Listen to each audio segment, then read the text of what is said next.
Hello and welcome to my channel SK helping hand tutorials. Friends, class 12 की series में आज हम करेंगे वर्कशीट 48 जो कि बेस्ड है फैक्चुअल डिस्क्रिप्शन के वैल्यू पॉइंट्स पर। तो चलिए शुरू करते हैं एक्सरसाइज। सबसे पहला जो पॉइंट है प्लेस। तो प्लेस को जब हम किसी प्लेस को डिस्क्राइब कर रहे हैं तो हमें किन किन बातों को उसमें शामिल करना है, वही उसके वैल्यू पॉइंट्स हैं।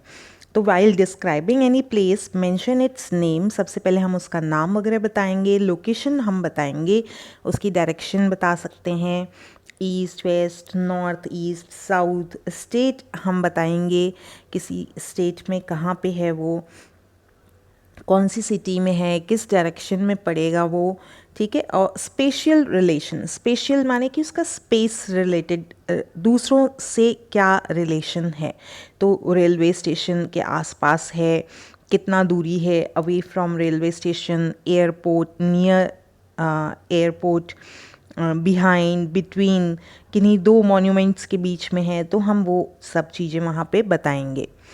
एटमॉस्फियर, अब आप वहाँ का एटमॉस्फियर बता सकते हैं। कोई मंदिर वगैरह का अलग एटमॉस्फियर होता है, म्यूज़ियम का अलग एटमॉस्फियर होता है, वहाँ पे आप किस तरीके की स्मेल आ रही है वो सब भी आप यहाँ पे मेंशन कर सकते हैं। जैसे मान लीजिए मंदिर में गए हैं तो बहुत अच्छी आपको स्मेल आएगी, इंसेंस स्टिक्स जैसे अगरबत्ती कहा जाता है तो उनकी स्मेल आती है, फूलों की महक आती है, दरगाह वगैरह जाते हैं तो फूलों की महक आती है। ये सब हम चीज़ें बता सकते हैं। कोई घूमने की जगह है तो क्राउडेड है, बसलिंग है यानी शोर हो रहा है, क्वाइट है। अगर कहीं नदी के किनारे पे हैं तो बहुत क्वाइट प्लीजेंट सा होता है वहाँ पे। चिली है, वार्म है, ठंडी जगह है, गर्म जगह है, ये सब आप एटमॉस्फेयर में बताएंगे। फिर साइट्स, वहाँ पे स्पेशलिटी क्या क्या है। अब यहाँ पे आपको क्लियर होना चाहिए कि यदि हम किसी प्लेस को बता रहे हैं तो वहाँ पे हो सकता है 2-3 जगह हों, उसको हम मेंशन करेंगे। अगर आप कोई ज़िला वगैरह बता रहे हैं तो वहाँ पे कोई सेंचुरी है, बीच है, किले हैं, नदी है, ये सब आप वहाँ पे बताएंगे। हिस्ट्री और इम्पॉर्टेंट फैक्ट्स, अब उस जगह से संबंधित कोई ना कोई इम्पॉर्टेंट फैक्ट्स अवश्य होंगे, तभी हमने उसको अपने उसमें शामिल किया है। तो आप वहाँ पे बताएंगे कि इसकी हिस्ट्री क्या है, किसने बनवाया, कब बनवाया, आप इत्यादि आपको थोड़ा सा आइडिया होना चाहिए। उससे संबंधित कोई इम्पॉर्टेंट फैक्ट्स हैं, कोई बिल्डिंग से संबंधित कोई इम्पॉर्टेंट फैक्ट्स हैं तो वहाँ पे हम बता सकते हैं, या उस जगह से रिलेटेड कोई इम्पॉर्टेंट फैक्ट्स, जैसे वहाँ पे कोई ख़ास स्टैच्यूज़ हैं या वहाँ का कोई काम बहुत ज़्यादा प्रसिद्ध है तो वो प्रोडक्शन कुछ ऐसा होता है जो वहीं पे होता है स्पेशली, तो ये सब हम वहाँ पे बताएंगे। फिर रेलवे, एयर कनेक्टिविटी कैसी है, स्पेशलिटी जो प्रोडक्शंस हैं, कल्चर वहाँ का क्या है, सोशल पैटर्न्स, वहाँ पे कोई अलग से रीति रिवाज हैं यदि, तो वो भी हम यहाँ पे बता सकते हैं। तो इम्पॉर्टेंट फैक्ट्स में ये सब चीज़ें आपको शामिल कर लेनी है। इस तरीके से आपका जो प्लेस का जो मेंशन है, फिर आप लास्ट में अपने आपके जो ओपिनियंस हैं या लोगों को वहाँ पे क्या चीज़ सबसे ज़्यादा पसंद आती है वो आप मेंशन कर देंगे। इसके बाद जो नेक्स्ट हमारा पॉइंट दिया है वो है पर्सन। तो पर्सन के फिज़िकल फीचर्स, अब कभी कभी होता है कि आपको कुछ, कई बार तो फेमस पर्सनालिटीज़ दे दी जाती हैं, जैसा कि देखा गया है महात्मा गांधी जी को डिस्क्राइब कीजिए, उनके, या अब्दुल कलाम जी को डिस्क्राइब कीजिए, इंदिरा गांधी की पिक आई हुई है तो उन्हें डिस्क्राइब करना है। और कभी कभी एक कॉमन पर्सन, आम व्यक्ति की फ़ोटो दे दी जाती है जिसे हम नहीं जानते, आम व्यक्ति होता है वह, तो हम कैसे डिस्क्राइब करेंगे।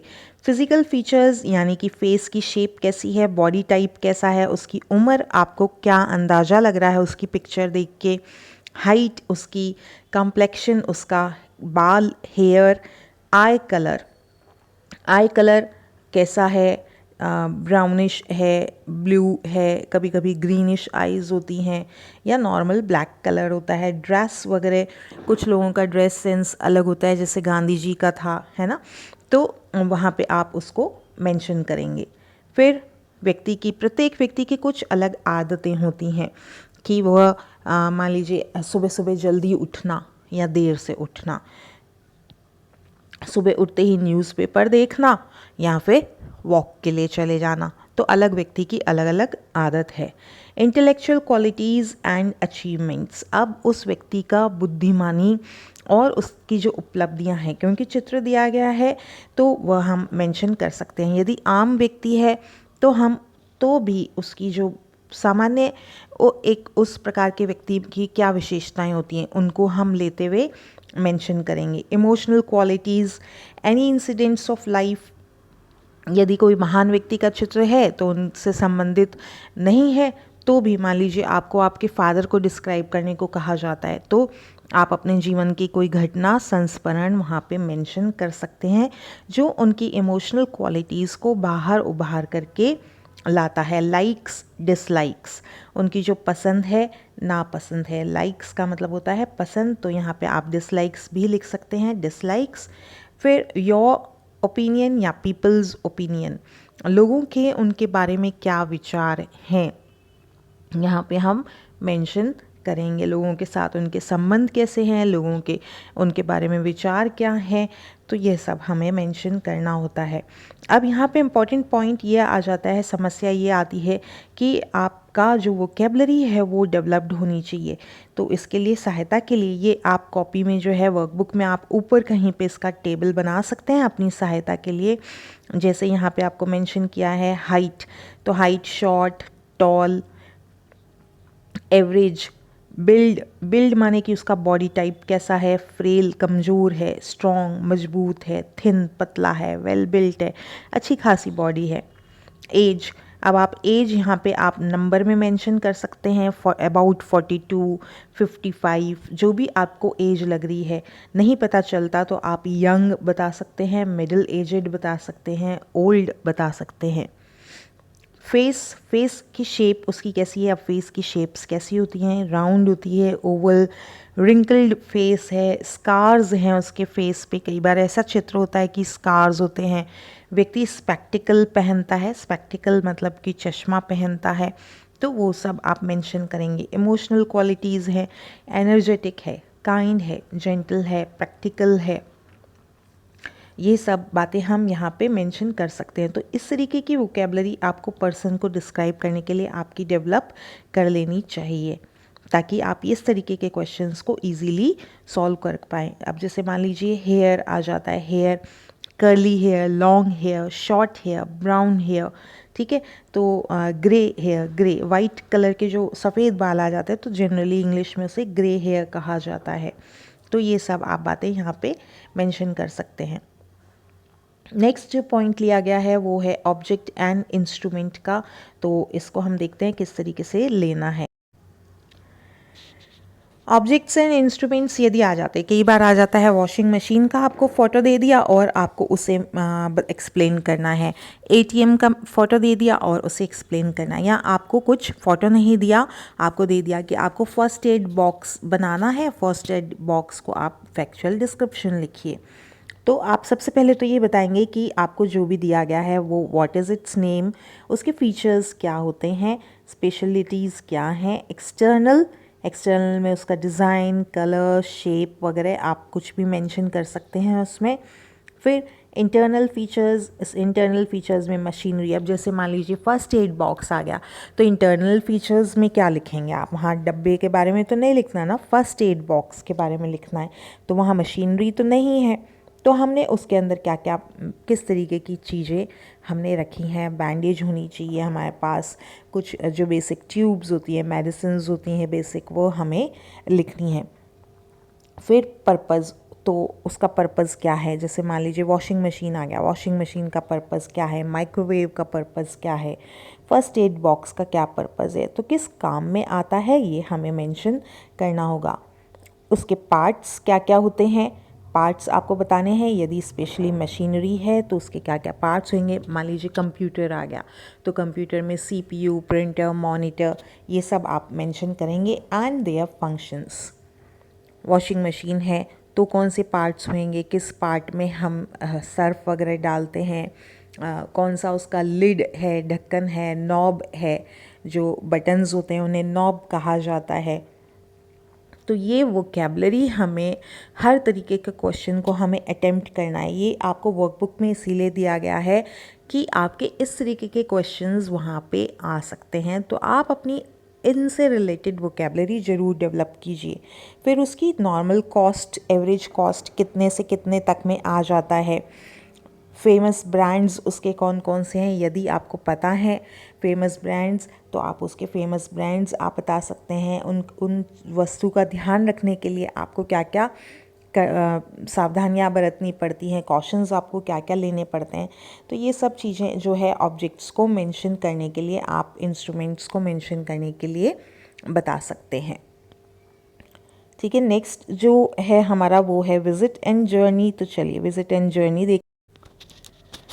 यहाँ पे जो वैल्यू पॉइंट्स हमें लेने हैं, वेयर, ऑफ कोर्स यस, जब आप विजिट कर रहे हैं तो आप कहाँ जा रहे हैं, प्लेस मेंशन करेंगे, व्हेन, कब गए, कब जाना है, विद होम, किसके साथ गए, हाउ टू विजिट, किस तरीके से आप पहुँचे वहाँ पे या कैसे जाना है, स्पेशल साइट्स, वहाँ पे क्या क्या स्पेशल साइट्स थे, दृश्य क्या थे, घूमने वाली जगहें कौन कौन सी थी, प्रोडक्ट्स वहाँ पे स्पेशलिटी में क्या थे, हिस्टोरिकल फैक्ट्स, उस जगह से संबंधित कोई हिस्टोरिकल फैक्ट्स हैं तो वहाँ पे क्या क्या है, यूनिकनेस क्या है, यूनिकनेस में वहाँ का कोई स्पेशल प्रोडक्ट है। जैसे मान लीजिए राजस्थान में आ गए हम तो वहाँ का लहरिया, कोटा गए तो कोटा डोरिया वहाँ का फेमस है, बीकानेर आ गए तो हमारे रसगुल्ले और भुजिया, नमकीन, ये सब फेमस हैं। एक्सपीरियंसेस इन जर्नी, आपके क्या अनुभव हुए हैं जर्नी के दौरान में, आप बस में ट्रैवलिंग से लेकर के आपके वहाँ पे जगह पे जब आप गए हैं, घूमे हैं, वहाँ पे क्या क्या एक्सपीरियंस हुए, आपको कैसा लगा, खुश हुए आप, वेदर कैसा था वहाँ का, ये सब आप मेंशन कर सकते हैं। यू एन्जॉयड, आपने एंजॉय किया, क्या क्या चीज़ें आपने, झूले वगैरह थे अगर वहाँ पे तो वो राइड्स वगैरह ली आपने बॉट का मतलब होता है खरीदा, कुछ सामान आपने भी खरीदा, आपने क्या क्या देखा, यही सब उस जर्नी के अंदर आपको मेंशन करना होगा विजिट जर्नी के द्वारा।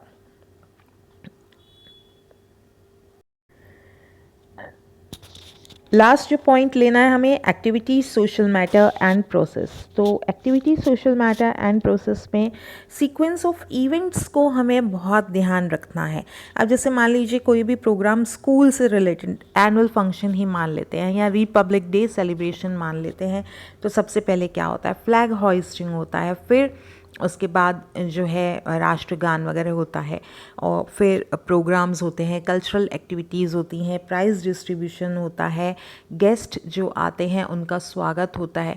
तो अब देखिए गेस्ट जो आते हैं उनका स्वागत राष्ट्रगान और के बाद स्वागत हो जाएगा, है ना। अगर हम बाद में लिखेंगे तो वहाँ पे हमने सीक्वेंस को गड़बड़ कर दिया। तो इस तरीके की चीज़ों में वहाँ पे हमें सीक्वेंस को विशेष ध्यान रखना होगा। इसी तरीके से प्रोसेस में रहेगा एंड सोशल मैटर्स में रहेगा। तो sequence of event steps are important.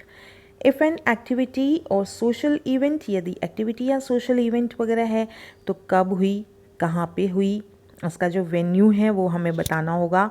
Sequence of programs यानी कि इवेंट्स क्या क्या हुए, किस क्रम में हुए, वो हमें उसी क्रम में लॉजिकल तरीके से, तर्कपूर्ण तरीके से हमें देना है।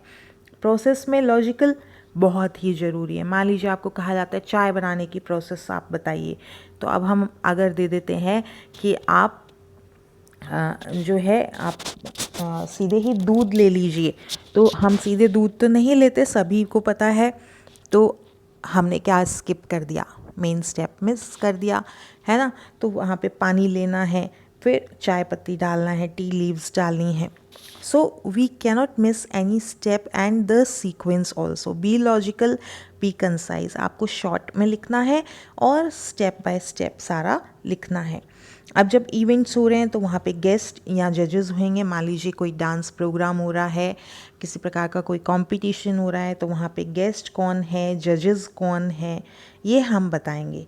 ऑर्गेनाइजेशन एंड अरेंजमेंट्स, किसने ऑर्गेनाइज किया है या अरेंजमेंट्स क्या क्या किए गए हैं, प्रोग्राम क्या क्या हुए वहाँ पे, रिजल्ट्स क्या रहे।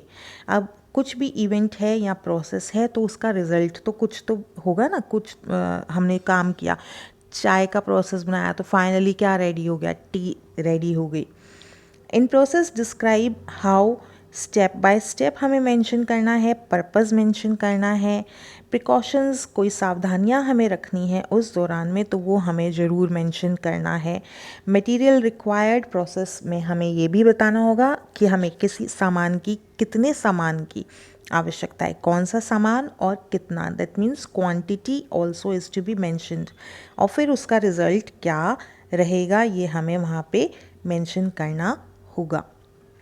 अब आपको प्रोसेस आ जाती है तो आप वहाँ पे सर्व कर रहे हैं, मान लीजिए चाय की ही आ गई तो आपने सर्व किया, सर्व करते टाइम आप उसको सीव करेंगे छलनी से और फिर आप डालेंगे और इस तरीके से आपको मेंशन सारी चीज़ें करनी होंगी। ध्यान में रखना है कि आपका जो भी आप लिख रहे हैं वो लॉजिकल होना चाहिए, सीक्वेंस में होना चाहिए, कोई भी बात ऐसी नहीं होनी चाहिए कि हमें लगे कि यहाँ पे ये सीक्वेंस टूट गया पढ़ते समय में।